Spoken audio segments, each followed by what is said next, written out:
Stomatal regulation of transpiration. As you know, stomata are minute structures occurring in large number on lower epidermis of a leaf.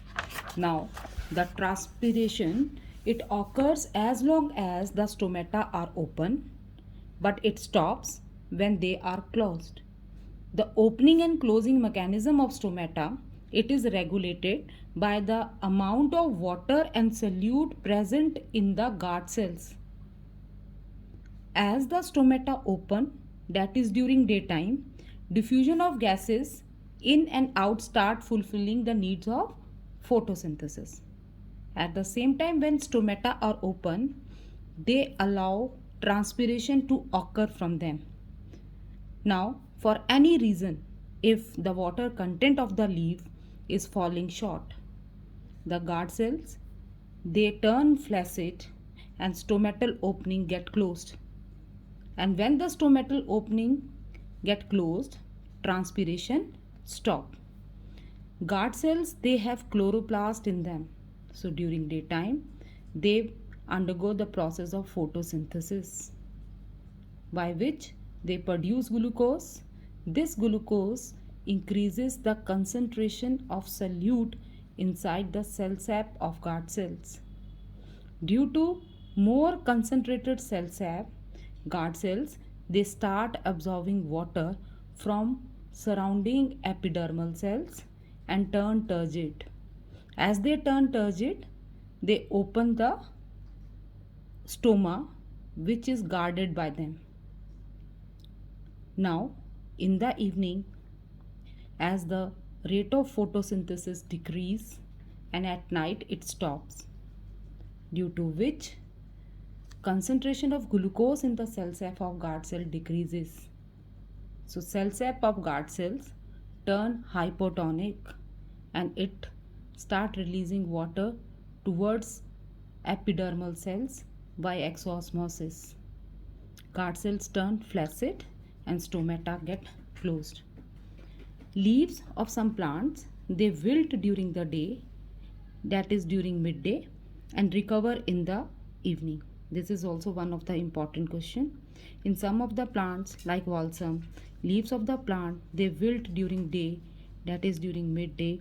In spite of that, there is plenty of water in the soil, because during daytime rate of transpiration is more than rate of absorption of water by the roots.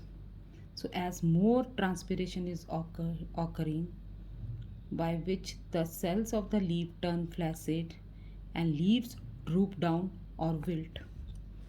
Stomatal transpiration, it is controlled by the plant by adjusting the size of the stomata, whereas it does not happen in the case of cuticular and lenticular transpiration. So plants, they can increase or decrease stomatal transpiration by adjusting the size of stomatas, but it is not possible in the case of cuticular and lenticular transpiration. Now the second kind of transpiration that occur from the upper surface of the plant, aerial parts of the plant, that is cuticular transpiration.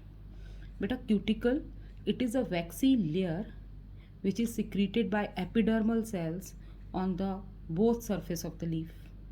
The thickness of cuticle, it varies from plant to plant, from climate to climate. The plants which are growing in xerophytic condition, they have thick cuticle in comparison to another. But the main function of cuticle is to prevent evaporation of water from the leaf surface. But as it is exposed to the outer environment, somewhat evaporation occur from it, and that transpiration which occur through this surface, the cuticle, that is called as cuticular transpiration. Actual function of cuticle is to reduce the rate of transpiration, but then the small amount of transpiration which occur, that is cuticular transpiration. It is the least transpiration which occur in plants. Now last is lenticular transpiration.